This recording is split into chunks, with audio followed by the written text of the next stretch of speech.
Welcome to the Modern Watchman podcast, where faith meets the front lines of culture. We break down what's happening in the world, what's behind it, and how believers can stand strong in truth. We're not here to fear the times, we're here to understand them. Because being watchmen means staying awake, staying ready, and staying grounded in the Word. Let's get into it. Welcome to the Modern Watchman podcast with Tom and Wendy. We're back! Did you miss us? Did you wonder if we were quitting? If we were never going to podcast again? They've probably forgotten about us. We're now talking to we're talking ourselves. to nobody, just like usual. We're back. We went to Maui for a week. We brought the microphones, but we did not, in fact, record any podcasts, as you've noticed. And I barely read any news. I barely knew what was going on. Okay, well. So probably nothing happened in the world, since I don't know about it very much. Oh, so much has been happening. I mean, I did pay a little bit of attention here and there. Okay. I kept up with my coffee and COVID. Silver's Oh, man. going back and forth around 90. He tries to give me no credit at all. I said that silver would be at $100 by Maui, okay? Okay. Obviously, at the time, it was just touching 70 for the first time ever. And it was like the most biggest, hailest, merriest thing ever. Mm-hmm. And so while we're in the end of Maui and it's like at 94, okay, you don't want to give me any credit for being, that's wild that was that close in that short of a time. Say that it was wild. I'm not trying to avoid any credit for you. You can have all the credit that you deserve. You steal the credit. Steal the credit? Yes. What allegations or proclamations have I been making that steal your credit? You didn't want to give it to me, first of all. We're just stealing it. Not stealing it. Is stealing it. And 94 if we didn't give the election to Trump, even though he totally earned it, that's stealing. Look, in the silver and gold world, 94 is not 100. Oh my God. See, this is the sort of nonsense I have to deal with. Is it very close to 100 given that it's never been, at the time that I said it, it had only been over 70 for like 20 minutes? 94 is 600 pennies away from 100. This is what I'm saying. That's what I have to deal with. That's a lot of pennies. Tom, you're just sad that you don't have the balls. Oh, yeah. To make a crazy prediction like that. No, actually, I don't make crazy predictions. So, you're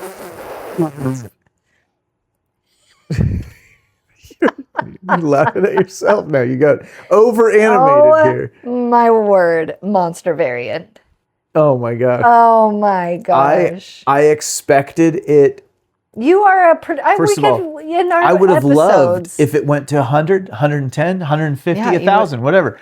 But it made such a hard run, just tearing without any pullbacks. Yeah. I have watched the silver price for long enough to know that what it typically does is at some point pull back down. We pulled back down well into the 80s at one point, back down to 78, and it's back up to in the 90s, which is a great sign. More profound that I said what I said when I said it. Profound. And we got stuck and pulled back and did all the things and still wound up at 94. Let the record show. Let it show that silver hit 100 while we were in Maui. Okay. Shut your mouth.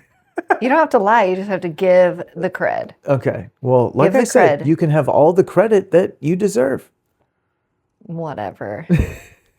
You're such a stealer. Can we get on with it? Yeah. Okay. So silver's still doing what silver does. You barely want to give it any very credit exciting for itself.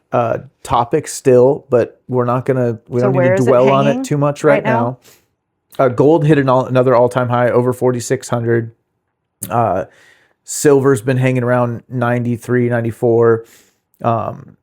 Wild. There's some in the trading world, which again, I've said before, I don't like to look at silver as a trading thing. I look at it as a savings, a preservation of wealth, not so much an investment.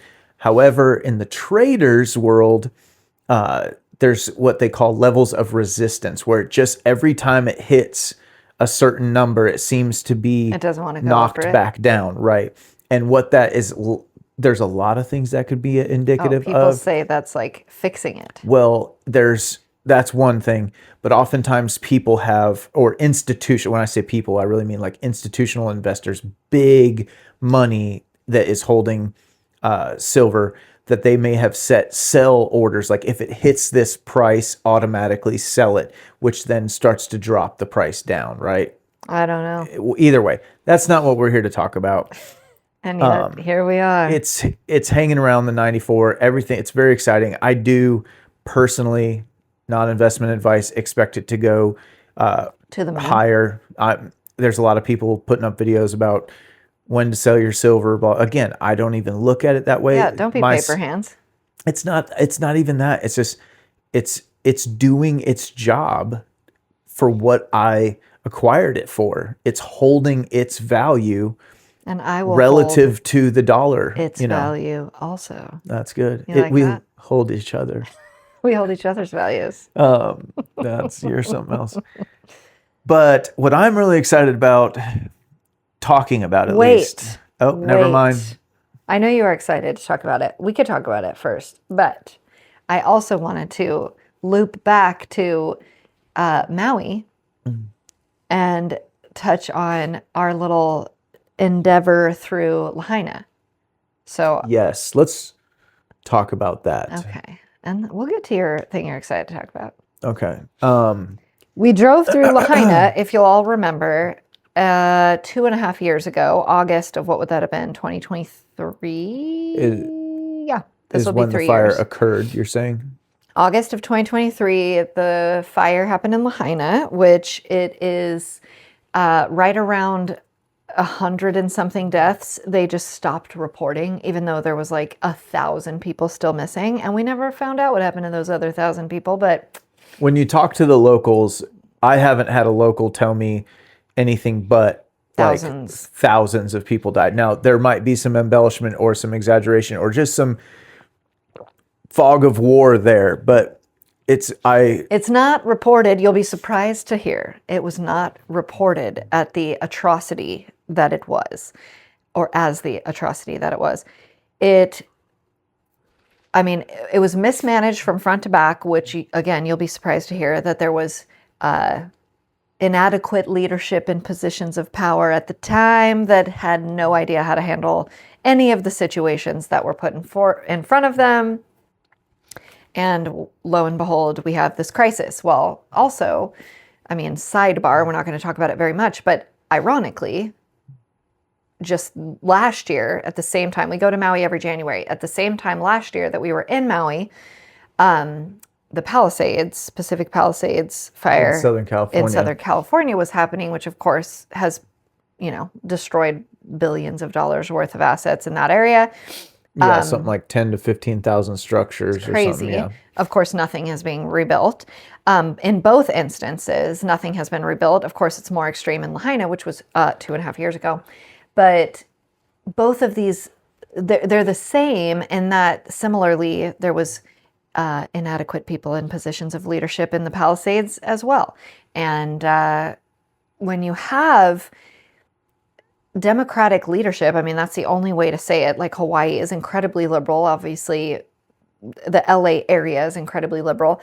You reprioritize what I would say the wrong thing. We're not prioritizing merit. We're prioritizing our race or our sexual orientation or any number of other like wildly inappropriate things to put someone into a position for. And this is what happens. But then you also have the like red tape and the government. What do you even have? You have to get all of these, what is it called? Not permits, but also, permits, red tape. I can't think of the other things. Everything has to be looked at and okayed, and you have to walk through all of these steps to get anything done, and it all is in the name of the environment. However, we've completely destroyed both of these places and their environments.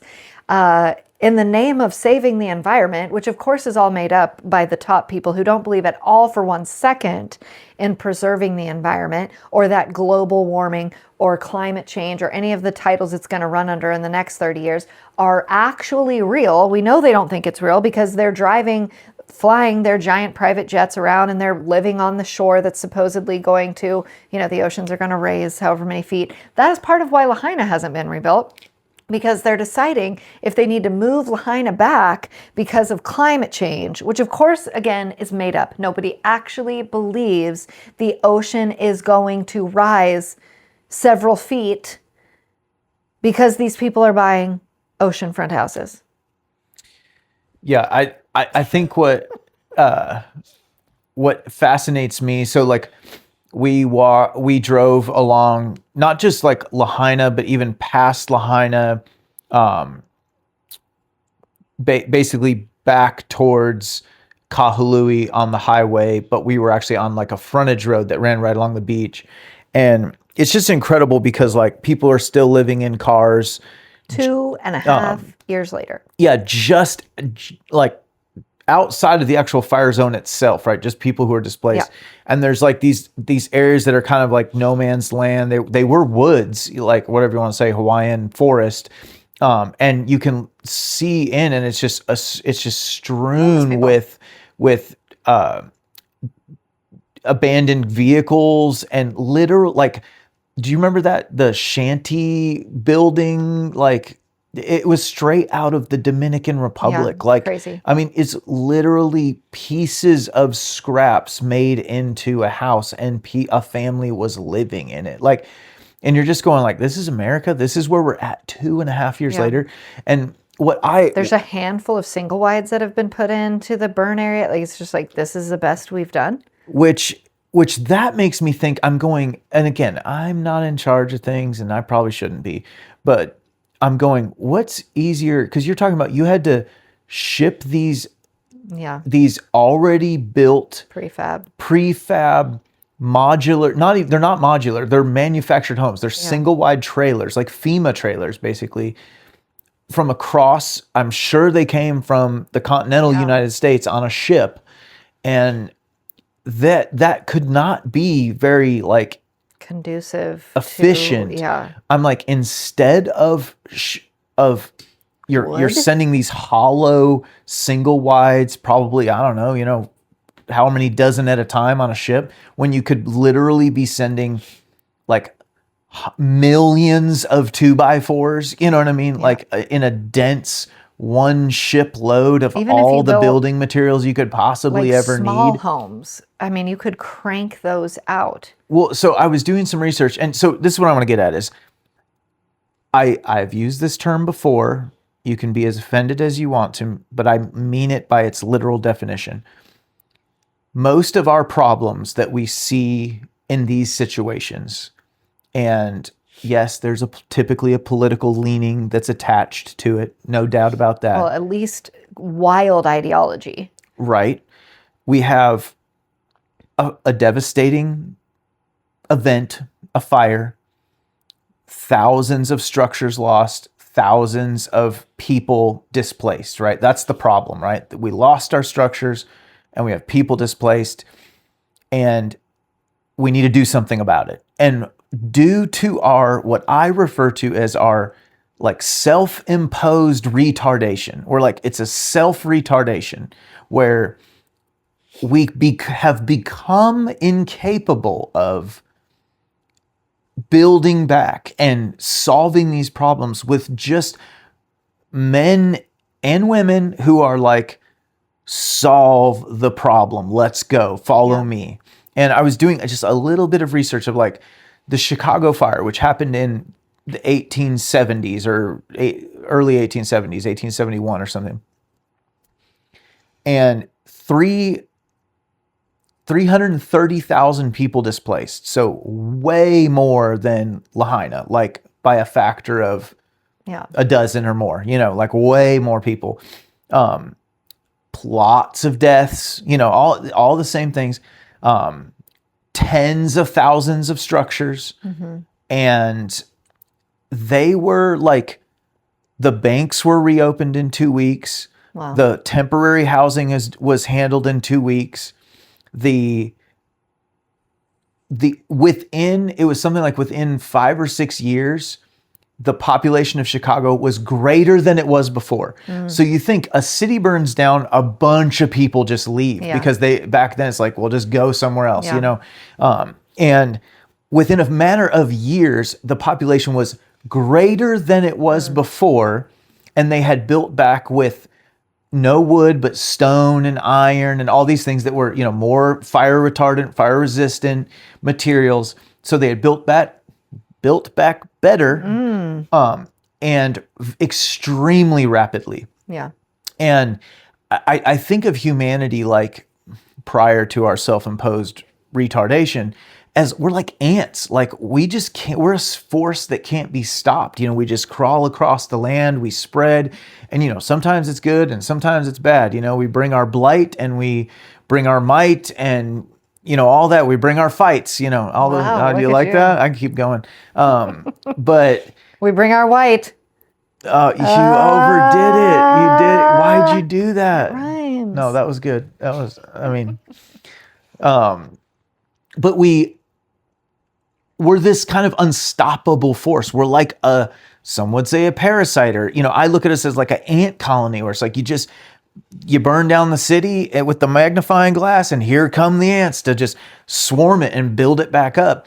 And only in our modern,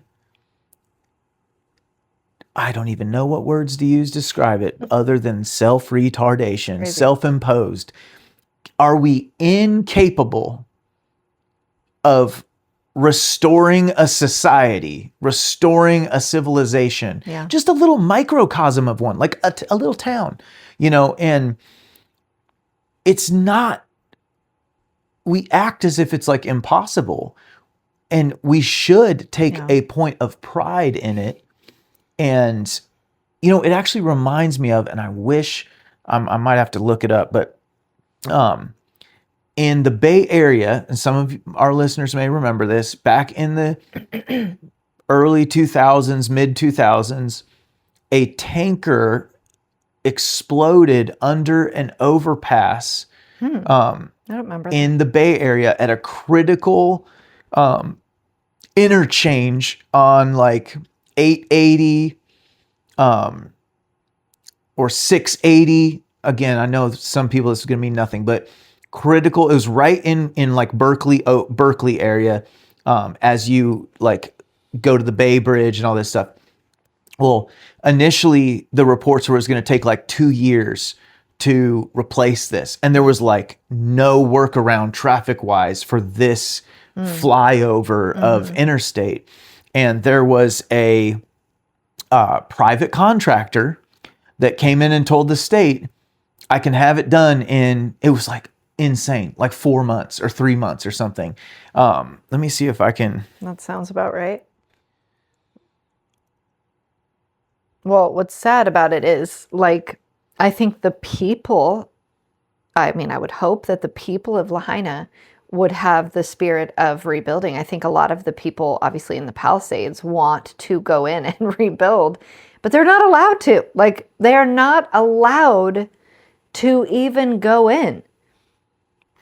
Even if they wanted to build back like ants and do it on their own and be like, I'll just pay for it myself. Like, I don't even need your help. So like, they're not allowed. It was in 2007. It was the 580 overpass ramp and the 880 ramp below. It was during Arnold Schwarzenegger's governor time. And C.C. Myers, that was the name of the company. They worked 24 hours a day. There was a significant bonus, $200,000 per day for early completion.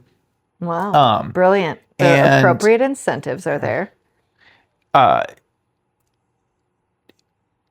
What's crazy is that like C.C. Myers actually had to like interject and say, 26 days. 26 it took days, 26 you guys. 26 days. And a lower 880 connector reopened even faster in 7 days. Wow. The rebuild is still cited as one of the fastest major interstate flyover reconstructions in U.S. history. That's insane. Like, it's one of those things where we have like what humanity is capable of, which is just so impressive. Like, sometimes we are pretty dang impressive. Like a lot of times. Totally. And I think that's cool. I don't want to say we're proud to be human because like, well, it's kind of dumb, but like it's incredible the gifts and talents and capabilities that God gave us and what capabilities he equipped us with, both individually and collectively. Yeah. And then only us in our fallible, just ridiculous human skin can also be the most sinful, disappointing, slothful, get in our own way, right? Like, we can do it individually to ourselves and we can do it collectively.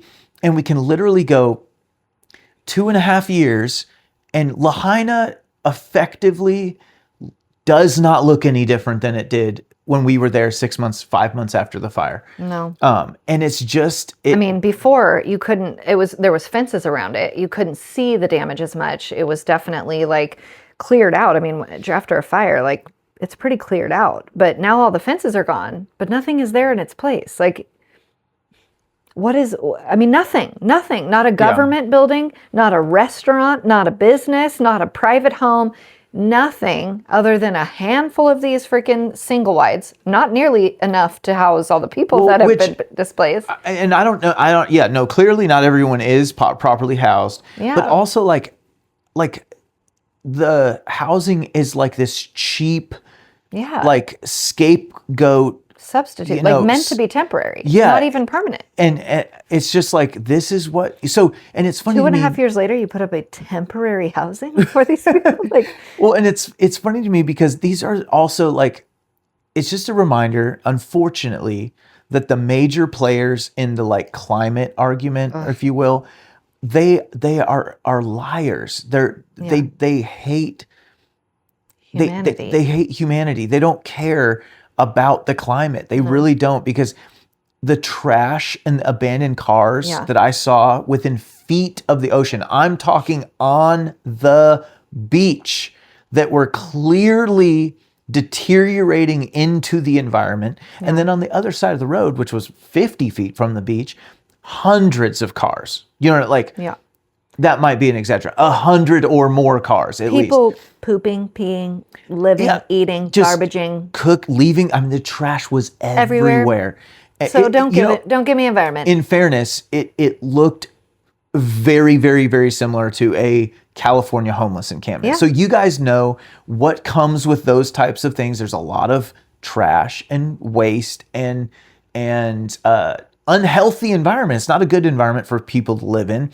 And it's right by the ocean.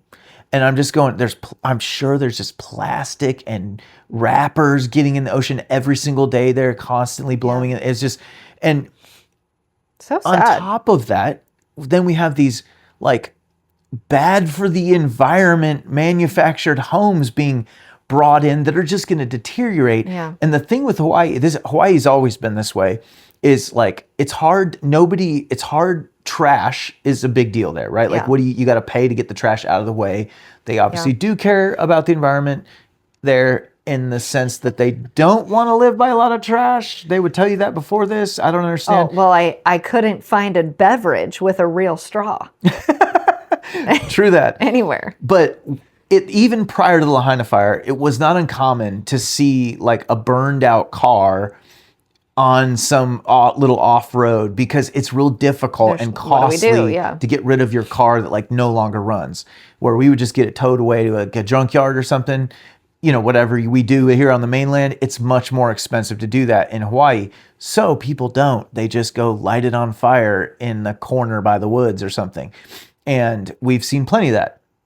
Well, so now we're going to import a bunch of these like temporary housing things that are they're just gonna decay into Maui. Like, the whole thing is just a joke. And like, it's like what's that movie? Give me a clue. Idiocracy. Oh yeah. It's that we're like we have governmented ourselves into inability. Like we incompetency. Incompetence. Yeah. I mean, that's what I was saying while you were researching on the phone. Like, I'm sure that the people, like if my house burned down, I mean, I know a dozen people whose houses burned down in California and Northern California, and different fire, different time. Same problems, same people in charge. They were like, just let me go in. Just let me rebuild my own house. I don't even want your help. I don't want your money. I don't care. I just let me build my own house. That is the spirit of the people. And yet they're not allowed to even do it. They're not allowed to. We're not allowed to be ants. It's against the law to be an ant. So what do you do? Like in that case, I'm thinking of Paradise, the fire. You wait years to rebuild your house while you pay rent somewhere, or you leave the state. It was about half and half of as far as the people that I knew. You either waited years or you left. It's crazy. Well, no matter what, it's going to be a big challenge. But I guess I think there was a time where humanity met that challenge head on and was eager to take on that battle and win. Here's the deal. We were using the example of nearby, there's Amish. Obviously, we've talked about that in the past. We live in an Amish community. And there was a massive fire of it was just a shop fire. A shop fire, but it was a huge shop.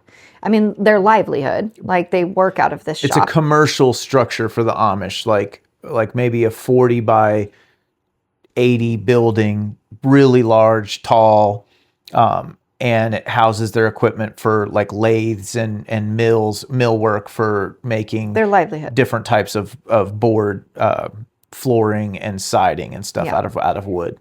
And within a day, like literally by the end of that week, the Amish, like the ants, had trucked over in their carriages from all over the place, and they had put the structure back.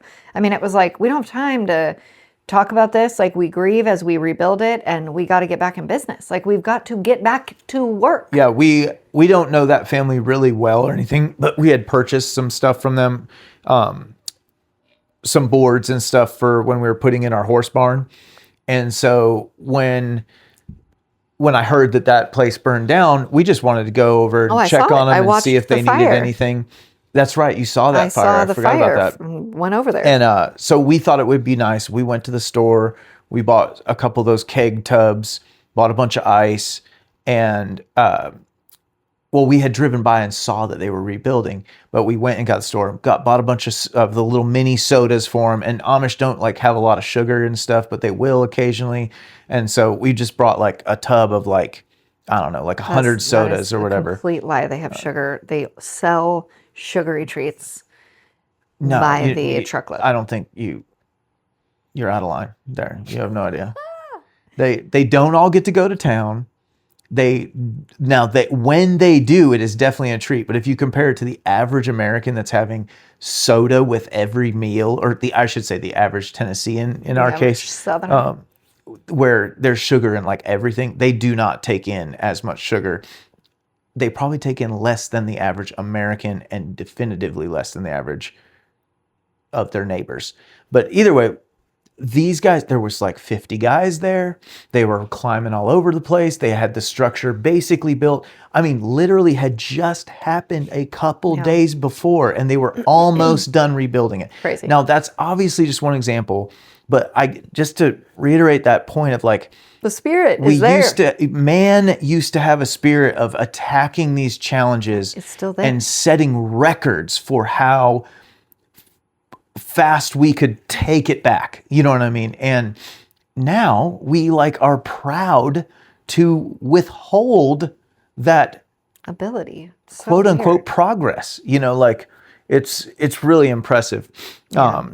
And I think it says so much. What I was telling Wendy is like, I feel like we will look back 20, 30 years from now and say, man, you know, in all the ways that America is deteriorating, that one was a sign. We could see it then. It was right there in front of our eyes that we couldn't even figure it out. Rebuild something when it was burned down. Like When we that's have how bad it got. every resource available to do it now, we can't seem to do it. No, we have such incredible tools Yeah. and materials and all that like crazy. that's not the issue. We are more efficient. And I mean, you look at how these guys build tract homes in major developments. I mean, they're framing houses in like hours, not days. Yeah, Do you know what I mean? Like you literally measure it like 14 or 20 hours that house will be framed and dried in.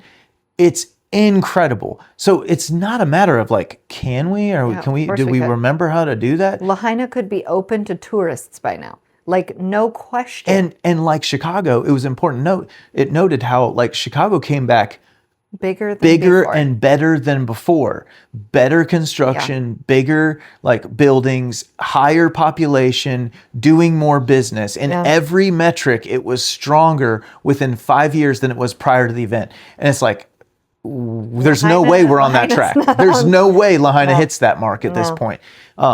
Nor the Palisades. You know what I mean? So it's just, I know that's a lot of ranting, but I just think it is something worth interesting to examining. Look at. And when you find people who are drawn to that side of things, just know they are steering humanity off a cliff. Like that is not against where its men instincts. lead. We're steering ourselves away from our instinctual ability to thrive.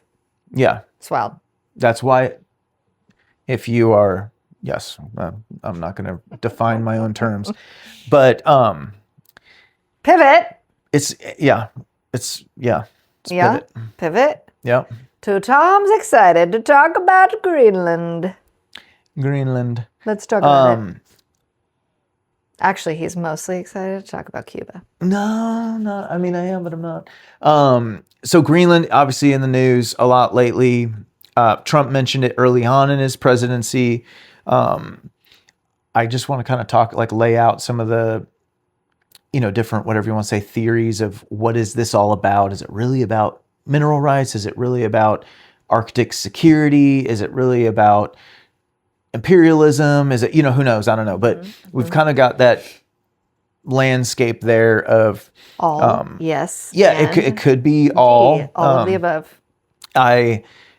There's some interesting threads that kind of bind all this together, even from silver. We're seeing a lot of the commodities really ripping up higher. Copper hit an all-time high. There's what is copper at? I don't know. It's like $6 a pound or something like that. It's measured in pound, not ounces. Okay. Not something necessarily worth acquiring bullion of. Actually, I don't believe in that. But we're seeing some shortages. We're starting to already see. So we've got AI data centers going in everywhere. Everywhere you go, you hear about there's an AI data center going in this place. Like where? There's one in Tennessee that's going in, and it's getting its own nuclear power plant, is what I'm hearing. Whoa, where? Oak Ridge area. I don't know where that is. But there's like a number of them, these projects. And we don't know what they're for. Well, here's what's interesting. What is AI going to do? Yes. So here's the thing that I don't feel like is said enough, and I am not an expert, but these AI data centers are not to power your chat GPT. Okay. They are to power more brain cells. Autonomous devices. Now, those autonomous devices could be your vacuums, to your Tesla Uber cars, to your Jetsons robots, to drones. Delivery drones. I mean, the world is our oyster. The amount of innovation and crazy things that are going to be coming out are incredible. But here's the thing, and it's interesting how they are not really like divulging this to the public yet. I don't know why. I'm not saying it's a secret even, but it's like you can't build the robot without the AI. And you're not going to build one robot. You're going to build a robot in mass because that's where the billions of dollars of profit are, is whether these robots are working in restaurants or warehouses or manufacturing plants. I don't know. Who knows? I don't know. It's probably all of the above again. But you have to build the brain to that robot. And that brain is one collective brain in a data center that is the brain for all of the robots, right? So that's Wi-Fi. throwing out a random Wi-Fi brain. Wi-Fi. Brain. Yeah. Bluetooth. That's good. That was good. But that is, again, these data centers are not just for like us to ask questions to our phone app. It is for a much more like complex system. The brain is going to be someplace, and these robots are going to be literally Bluetoothed or Wi-Fi'd. Yes and no. I think in some cases, in some applications, they're going to be they are going to have the AI software on board. Yeah. I think those are going to be more military can't get out of applications. Range. In military applications, they may have their own software on board, fully tied in, autonomous and standalone, because they won't want to be jammed, or they won't be capable of being jammed. That will be. What does that mean? Well, like hacked? No, you can actually, like, if something's getting a signal to it, the way Iran is jamming the internet. Yeah, sure, like that. That's one of the things that can be jammed. There's a lot of ways things can be jammed. Okay. It depends on the signal, whether it's a Bluetooth signal or a cellular signal or a radio signal. There's jammers for all of those things. To address your point, I think in the military applications, they will be autonomously have their own AI on board without signal, so that they can't be jammed, because there's a strength to that purpose. That's more expensive, and I would think so, but honestly, I don't even know. But in a whole bunch of other things, it'll just be good enough for them to have cell signal, 5G. You hear so much about 5G. A lot of it will be powered by these you'll have to have a stronger cellular, if you will, network. So wild. We're gonna fry. I will say this. It is possible. I don't know. They might be loading the software all the way onto them, but they're going to need constant updating. Yeah. Do you know what I mean? So there has to be a home connection port in some way. I don't see why they wouldn't be. Like, I'll tell you right now, let's just use the Amazon delivery drone. It's got to talk to the mothership. Yeah. Where am I going next? You know what I mean? Like, and all that stuff. So like, I just don't see how it won't it'll have to be tied into the quote unquote cloud. And in this case, for a AI drone or autonomous whatever vehicle, whatever, it will need to talk to the main brain, is my understanding. So you said what people aren't talking enough about is what? Well, so the AI data centers is for the brain. Are for this massive change. That's this next step in automation, autonomy, tech autonomy, which obviously whatever you want to call already it. exists. Like they wouldn't be building something they don't know, like what it will be applicable to yet. Oh, so this is. I'm glad you said that, because I think that the run up in silver. We've talked about like the dollar debasement trade. All that is real. I'm not backtracking on that. There's a lot of variables occurring in our world right now. It's a very exciting time to be alive. But also we're seeing when all the commodities are going up, yes, that's a dollar debasement trade. But also Samsung is allegedly coming out with a solid state battery that's going to use like 7 kilograms of silver in it or something. But it's supposed to revolutionize the electric vehicle space, like no more lithium, super fast charges and extra long ranges, which is basically the things that have held electric vehicles back. So will they not be lithium, or they will be lithium? I don't think the batteries are going to be lithium based. I don't know. So expensive. That's another issue. Well, the silver solid state ones will be too, but again, if you fix the problem, I don't know. But either way, if we're going to build, this is the way I've kind of described it recently. Like, and actually I kind of am paraphrasing. I think it was Palmer Luckey, who's the CEO founder of the defense company called Anduril. I think he was talking about, but basically, if in the next 25 years, the next quarter century, we're going to basically rebuild every vehicle in existence on Earth, because we're going to build a autonomous, electric, whatever new vehicle, right? That's an AI driven take you places vehicle. And we're going to build billions of delivery drones or vehicles, or even all the trucks, the semis on the road could become autonomous, but they're going to need it. They're not going to need all these things, and they're going to need new things. They're going to need to be rebuilt, basically, brand new ones. All of the raw materials we're going to need. Now, it might take longer than a quarter century. It might take 50 years. But it's really irrelevant how long it takes. We're about to enter a manufacturing age like we have not seen in our lifetimes, like not since World War II. Yeah. And so what did I cover? Then humanoid robots. There are estimates out there. Nobody knows what it's really going to be. But even if they're not humanoid, but doing humanoid work, like whether it's a server. What is this word, humanoid? Humanoid.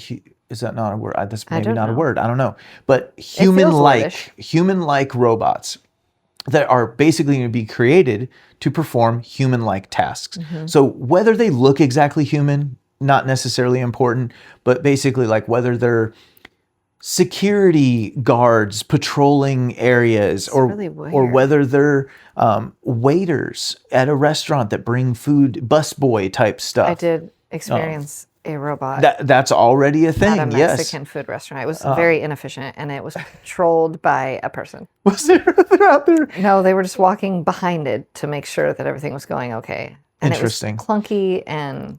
Well, prepare for. They don't have an AI data center yet. Okay, wait until they get one. Yeah, well, but all it could do was bring me chips and salsa. That's it. Just wait. Pretty soon it'll bring you queso and guacamole too. It'll be taking your order. But there are, again, I'm just throwing numbers out there, but there are people that are giving out different estimates of what will happen. But it's possible we will build a human-like robot to perform human-like tasks, one for every human in existence, that there could be billions of. Why? To do all these things. Like, yeah, I could do them. No, I'm not for this. I'm kind of reporting on it. Wow. Whoa, everybody. We don't need that many. Where are they going to be? Where are they going to live? Where are they going to sit? They don't need to sit. They don't need to live. They don't need to eat. Well, okay? They take up space. They take up resources.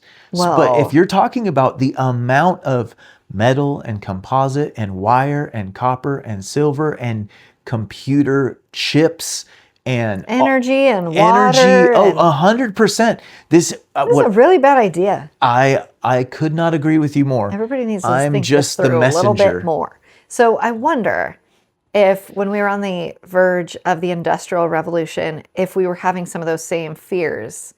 I mean, surely we had never seen what came to be. We're on the precipice of enormous innovation and, automation of, I use automation in a different context, but the what is that called? The assembly line. And even that, Henry sped Ford, things up so much and completely revolutionized the way that we made things. I heard something eliminated the need for as many people as we needed to use. During World War II, at the height of production, I think it was Boeing or Lockheed Martin, but whoever made the B-24 Liberator, which is a bomber, it was like one of, if not the largest bomber the United States produced. Okay.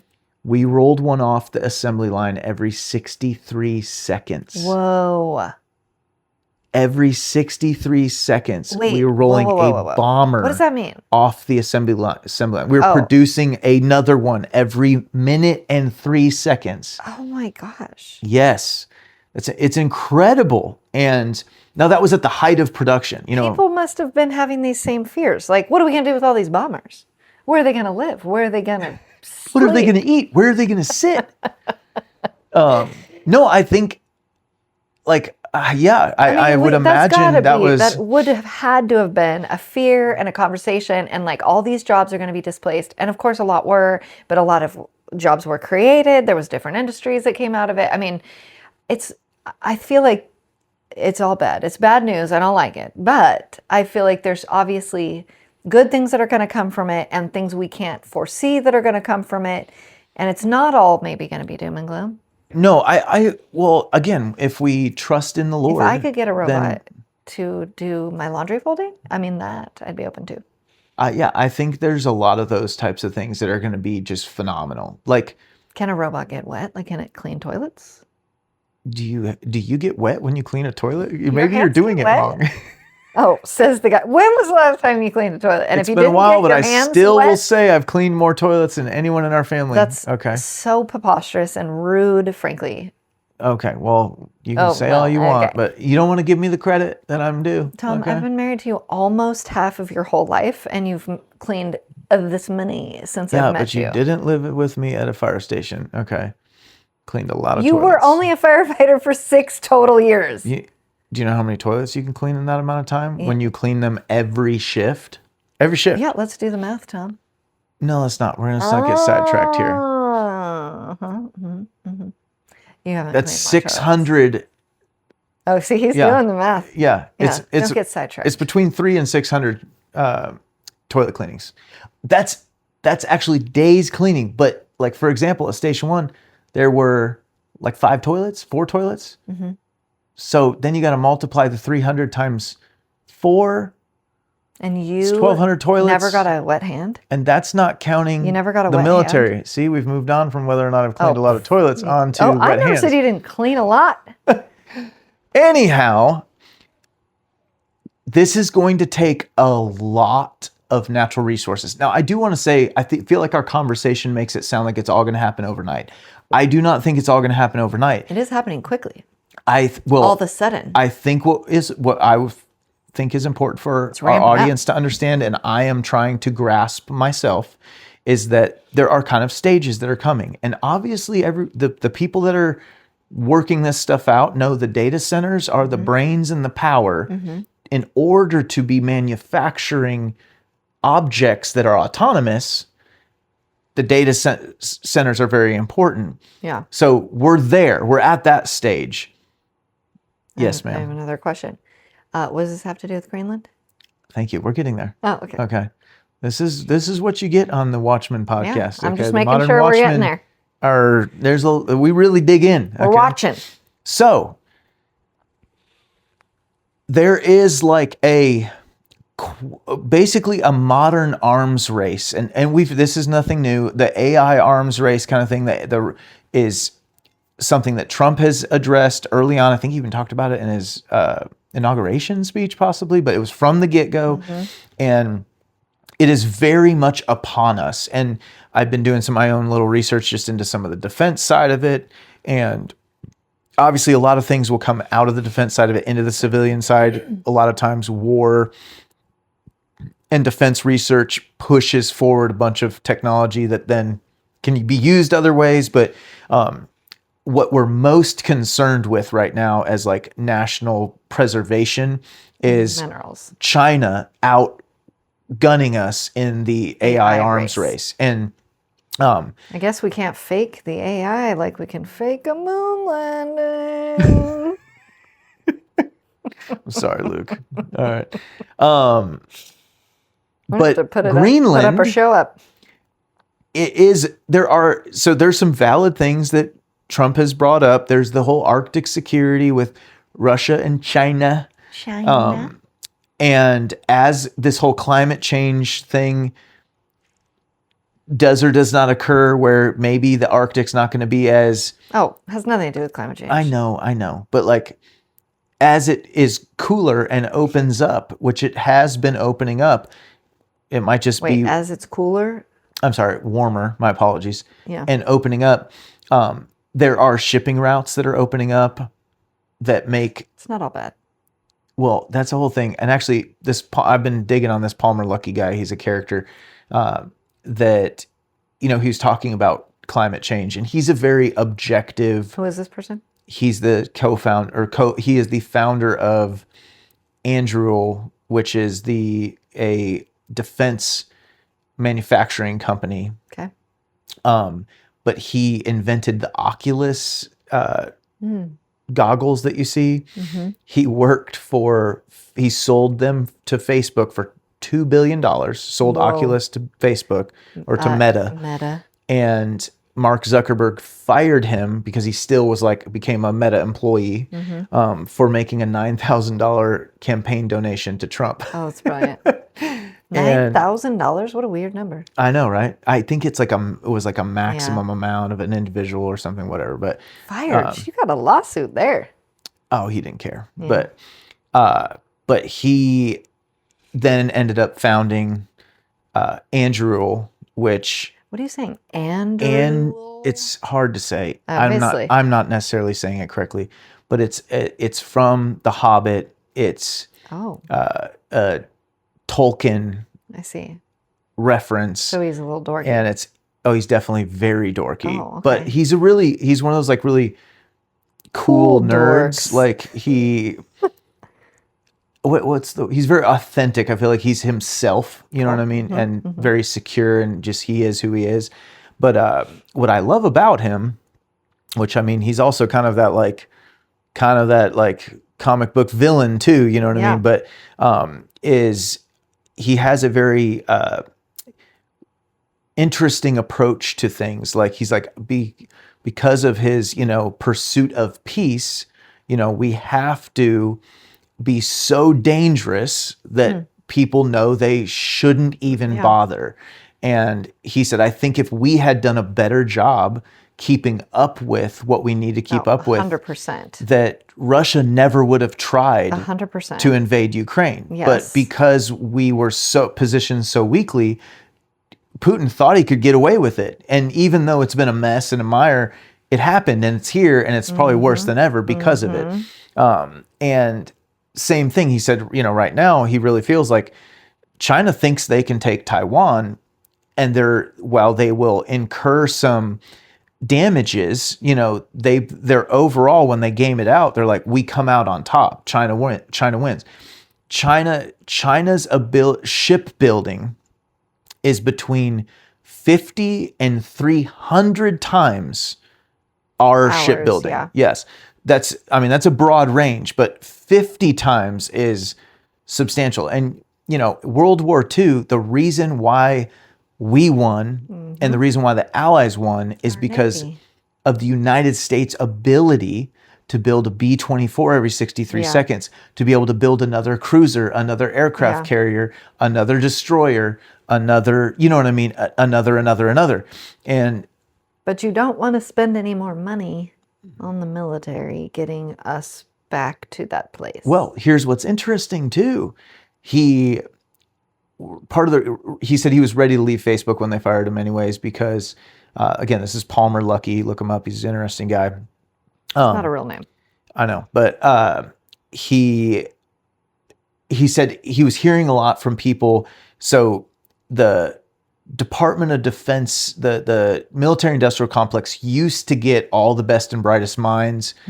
And, during the Cold War, it's like where you went to make a lot of money thinking up the next craziest thing. Well, now you go to tech, and you build Instagram or Snapchat or some software for a business, right? And that's the place to be.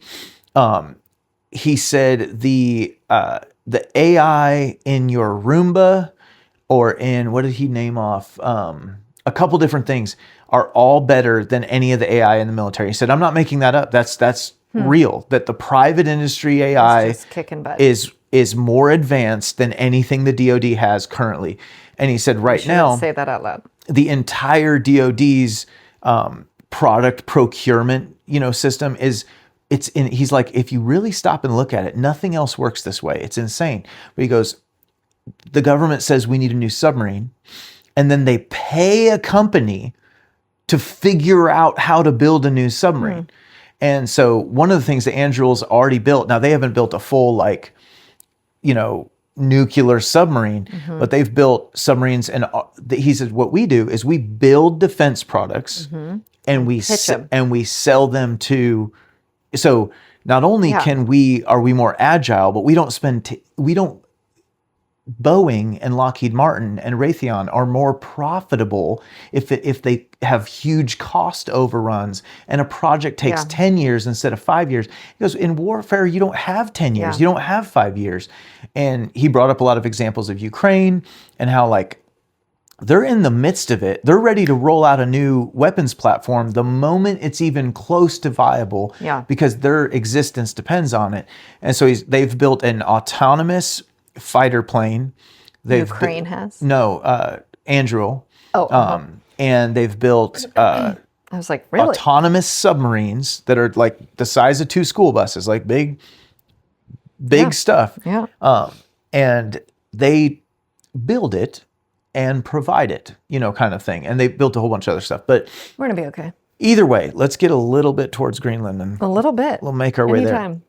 So why Greenland? I think there is also an element of there is going to be this massive rush for raw materials. Yeah. And it could be in preparation for a war. You know what I mean? There's people who are going, we know that we're going to come, the BRICS nations versus the dollar SWIFT system nations. We boil that down and call it the Western allies, versus the we call it Chinese. World War III. It could be because of that. It could just be because we're on the precipice of a massive dollar collapse. No, I was to say tech innovation breakthrough where we're going to be fighting, manufacturing. Oh, you're saying all sorts of. Why are we expanding? Right. Looking at Greenland. Right. I see. Why are these natural resources all of a sudden so important? For war, or because massive tech breakthrough, and right. But it seems like what I always look at is I try to read between the lines and go, well, it's either war or massive tech breakthrough, but for some reason we sure want to gather up natural resources like crazy. So that's what he's been doing, all these deals. Well, Venezuela, oil, precious metals, rare earths, now Greenland, you know what I mean? Yeah. Like, and who knows what's next. And he seems pretty serious about it. Originally, I was like, is this just a distraction to get people to stop talking about Maduro's arrest? Yes. You also mentioned to me that it got Europe to send troops over. Well, that was what I was saying to you. I was like, either way, Trump has run the chessboard so far because... Did you see how many troops were sent? By Europe? Are you talking about the extra bobsled team or whatever? Or dog sled? It was literally... I know. 9 countries sent a collective 15 people or something like that. I'm not kidding. One country sent a guy. One guy. It's awfully big of them. No, I understand that, but I'm saying... It's not guarded any better. No, it's not guarded.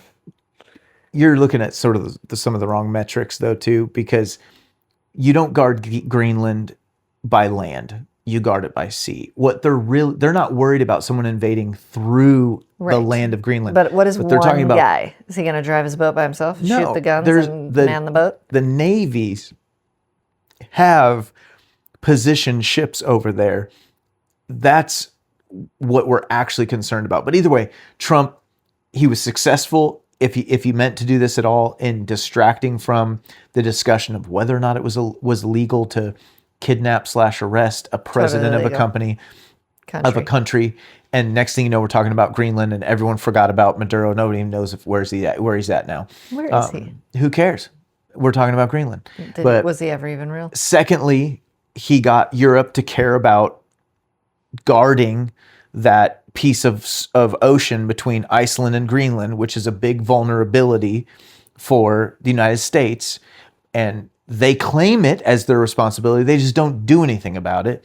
And I think that what he's doing there is making whether or not it's his end goal is actually affecting some good things one way or the other.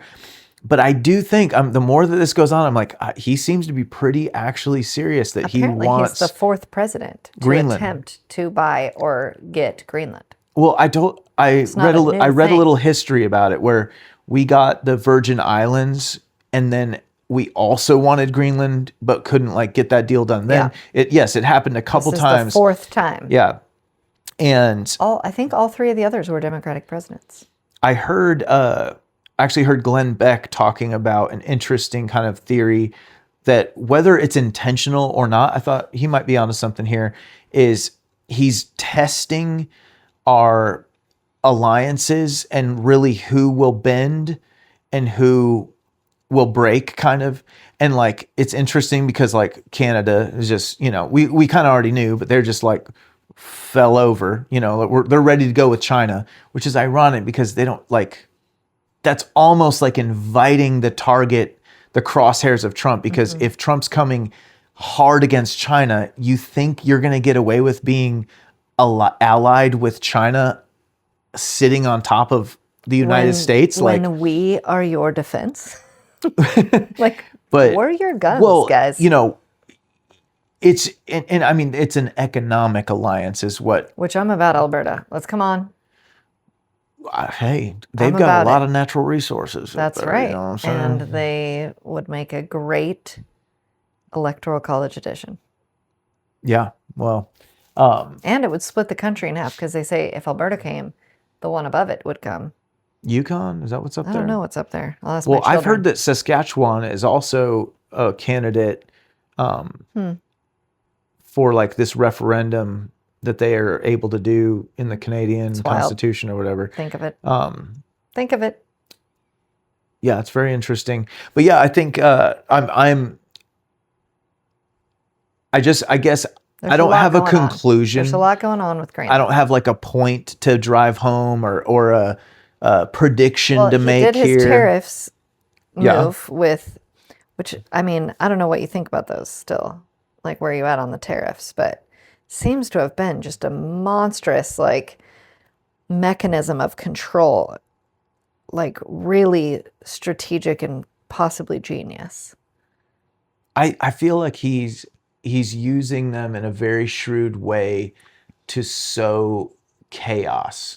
And maybe it's not chaos, but like, I feel like apply pressure. Yeah, but just, well, hey, we need to make a deal on Greenland. And if we can't do it in 10 days, I'm going to give you a little more tariffs. And then after that, every 10 days, I'm going to up the tariffs. And it's like, oh, that's kind of brilliant.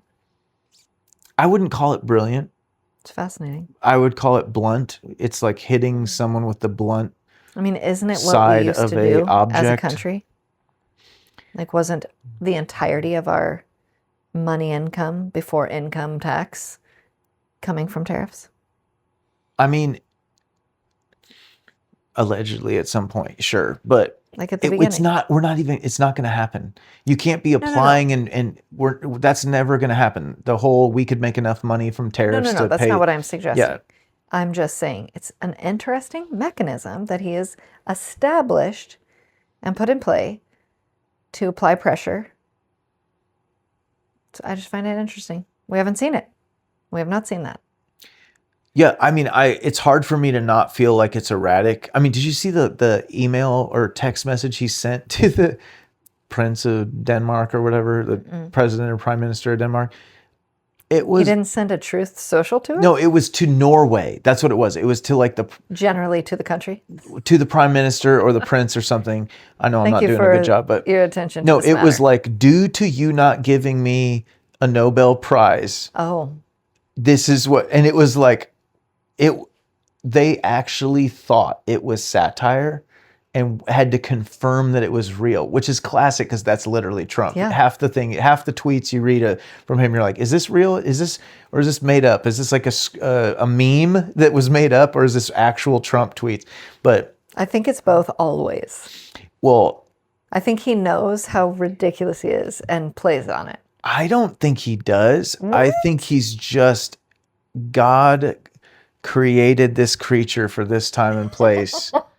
And it's just wild. Oh, I think it's hilarious. It's definitely hilarious. It's hard for me to call it like presidential. Oh, it's 100%. Well, we're coming off Biden. Okay, so I know. Again, when you look back 20 years ago, you're going to be like, yeah, clearly we were in decline across the board. I mean, Bill Clinton, all the way back. Bill Clinton wasn't nearly as wild and of course not. hilariously we've never ridiculous seen as anything like Biden this. and Trump are. Well, even Bush, like Will Ferrell freaking made him a satirical icon. Bush was he was definitely worth a himself laugh. the axis of evil. Okay. Yeah. I mean, we just have gone back quite a ways. And what is even happening in this country, for sure. Trump seems like the natural next step. I think it was Trump or Kamala. Remember this. It is very exciting times to live in. I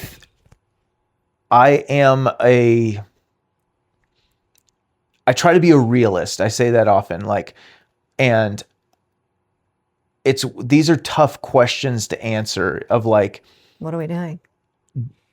If we can't just sit still in this AI arms race, if China's gonna take it, if we don't, kind of thing, and what is better, to have to do the ugly things that it will be required of us to win the AI arms race, or to live under the AI authoritarian regime of a global superpower of China. Yeah. And I don't for sure know the answer, but I kind of lean towards I'd rather be on the winning side. But I think we will all be pressed ethically and on just 100%. What it looks like to have to walk that out. And I think this is a small, believe it or not, and even though Greenland is large, it's a big landmass. I think this is a small first step in like, how much of a bully are we willing to be to win a war? Yeah. And I'm not saying I win a war. I'm proposing this as an idea. Being at a traditional war. No, but this is kind of like where we're headed. I think this might be actually the case. The situation, and we are definitely at war. It's a wild kind of concept, and I'm not saying I believe everything I just said. I'm kind of proposing it as what if that is the situation here, that we're going to have to do some hard and difficult and nasty things to reposition ourselves in the world, to take to hold, and it's either us or China. Is that the case? Is it an us or China situation? I do believe that's a kind of a real paradigm. China wants our position in the world. Well, China and its allies. Sure, whatever. China and our allies, or China and its allies want our position in the world. Yeah. Do you want to live in a world that China and its allies are the superpower, or ours? It's tough for me because I think of them as definitively evil, the authoritarian regime. China, there's nothing redemptive about the leadership of China. And then I look at my own country and I'm just so disappointed at what we've become. The idea of America is beautiful. The Constitution of America is incredible. Mm-hmm. The system that our forefathers built is incredible. The people, although we are but a shadow of what our fathers were, are still some of the greatest people. The spirit is still there. The spirit is still there in many people. So it's tough because, of course, I'm not rooting against my own country, but I go, I don't know. Are we up to this? Are we man enough for this? Like, do we still have it in us to do the hard things that were done in like World War II, but still be good men? Do you know what I mean? But still be a good nation? Because I think we fell away from that. I think we started to become a corrupt and evil people and nation at a certain point. So can we, through this struggle, are we going to find ourselves again? I hope so, but I don't trust us winning over China in our current situation much more than I trust China winning. It would have to be a refining fire. We will have to go through a refinement. Yeah. Which I think there's actually, like, the adage that's, what is it? Good times make good times make weak men, and weak men make bad times, and bad times make strong men. Yeah, something and like back that. around. Strong men make good times make weak men. Like it cycles. So I feel like we're in the weak men phase, which are creating bad times, which can only lead to strong men, which will create good times, or we'll just fall away. But I am there. This could be unifying. I mean, we've talked about the comfort crisis. I think that it's been a long time where Americans in particular, or Westerners, have had nothing that pressing to worry about, that we've started to now wonder if we're men when we're women and women when we're men. Good Lord. Do you know what I mean? Like we've gone so far into everything is fine we're creating crises in our own mind that are complete make-believe crises. I mean, to start this episode off with Lahaina, like what's kind of coming back around to, like, we've created our own crises because everything is so great and so seamless and easy and efficient and effective, and that just like had to be ruined. So there is something to be said for having a real threat, having a real purpose, having a real unifying mission, goal, direction that would produce fruit. I mean, it produces good fruit. Consider it pure joy when you face trials of many kinds. That is what God uses every time to bring individuals and to bring countries to Him. So I see it. I'm actually very optimistic and excited. I will say excited, because there's one way or another, we are headed into a tremendous trial.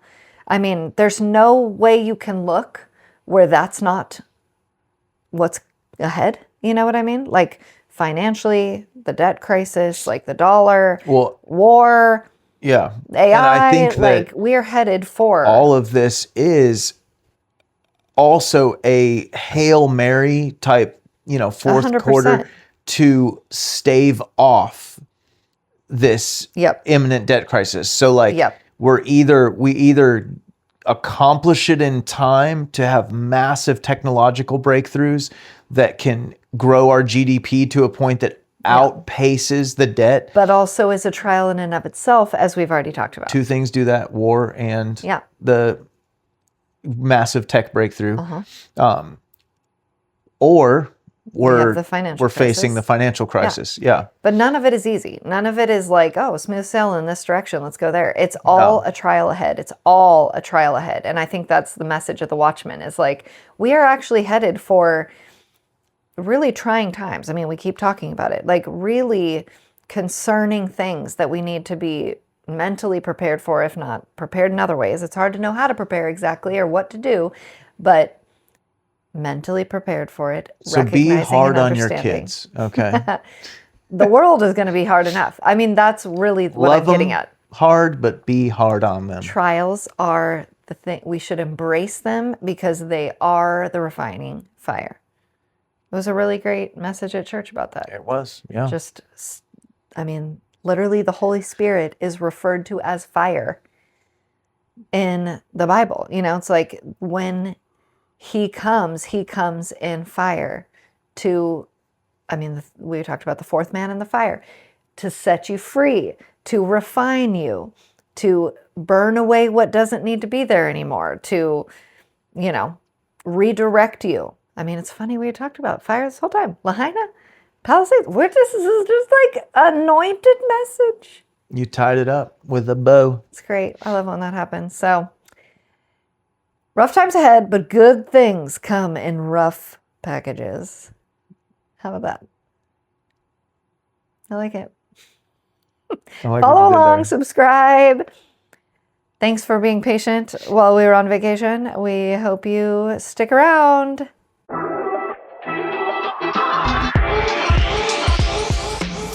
Thanks for joining us on the Modern Watchman podcast. Remember, truth isn't just something we believe, it's something we live out every day. Stay alert, stay discerning, and don't lose sight of the hope we have in Christ. Until next time, be watchmen.